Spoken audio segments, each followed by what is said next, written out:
Hi, welcome back. What are server groups? Individual server nodes can be assigned to specific groups within a Couchbase cluster, which allows both active vbuckets and GSI indexes to be maintained on groups different from those of their corresponding replica vbuckets and index replicas. If a group goes offline and active vbuckets and indexes are thereby lost, replicas remain available on one or more server groups. This diagram is showing equal groups. If you see group 1 and group 2, both are having equal number of nodes. Group 2 contains all the replica vbuckets that correspond to active vbuckets on group 1. You see here replica vbuckets for group 1, replica vbuckets for group 1, so on and so forth. Similarly, if you see group 1 servers, all are holding replica vbuckets for group 2.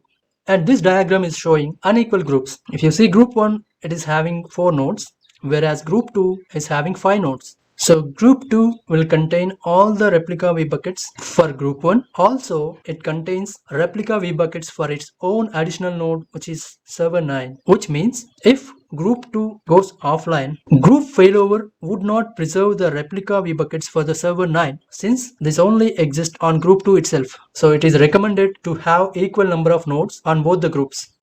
This diagram is discussing about a node failover scenario in a Couchbase cluster which is having groups. For example, if server 2 in group 1 got failed over, then the replica vbuckets for server 2 have been promoted to active status on servers of group 2. These are the commands to manage groups with CLI commands. This is to add a new group. This command is to delete a group. This command is to assign a group when adding a server. This is a command to move a server between the groups.